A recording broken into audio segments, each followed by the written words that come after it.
Guys, അപ്പം ഇന്ന് തൃപ്രയാർ ഏകാദശി വ്ളോഗാട്ടോ. ഏകാദശിയുടെ ഒരു ചെറിയൊരു വ്ളോഗ് എടുക്കാമെന്ന് പറഞ്ഞ് തുടങ്ങിയതാണ്.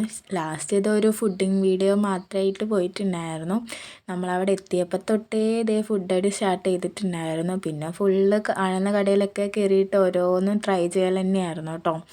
ഐസ്ക്രീമായിട്ടും വേറെ ഓരോന്നൊക്കെ ആയിട്ട് ഫുള്ള് തിന്നുകൊണ്ടിരുന്നതാണ്. ലാസ്റ്റ് ഈ വീഡിയോ മാത്രമേ ഉണ്ടായിരുന്നുള്ളൂ. ഞാൻ നോക്കിയപ്പോൾ വേറൊരു വീഡിയോ എൻ്റെ ഫോണിൽ കിടക്കുന്നില്ല. ഫുള്ളി ഫുഡ് അടിച്ച കാര്യങ്ങളായിരുന്നു. കാരണം നമ്മളെ മെയിൻ പരിപാടി അത് തന്നെയായിരുന്നു.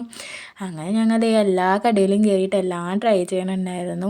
പിന്നെ പാനിപ്പൂരിയൊക്കെ എന്ന് വെച്ചിട്ടുണ്ടെങ്കിൽ ഞങ്ങൾ അത്രയും ഫേവറേറ്റ് ആയിട്ടുള്ള സാധനങ്ങളാണ്. അപ്പോൾ അതൊക്കെ ട്രൈ ചെയ്തു. പിന്നെ ഒരു ബബിൾ ടീ അതൊക്കെ ഞങ്ങൾ ആദ്യമായിട്ടായിരുന്നു കേട്ടോ ട്രൈ ചെയ്യണം. വലിയ കുഴപ്പമില്ല, വലിയ രസമൊന്നും ഇല്ല, എന്നാലും കുഴപ്പമില്ല എന്നൊക്കെ പറയാം. അത് കഴിഞ്ഞ് ഉണ്ണികൾക്കും ഓരോന്നൊക്കെ വാങ്ങിക്കൊടുത്തു. പിന്നെ ഇവിടെ പാർക്കിൽ വന്ന് കുറച്ച് നേരം അവിടേക്ക് ഇരുന്നു. അപ്പോൾ ഇതൊക്കെ തന്നെയായിരുന്നു നമ്മൾ ഏകാദശി പരിപാടികൾ. അപ്പോൾ ഓക്കെ, ബൈ.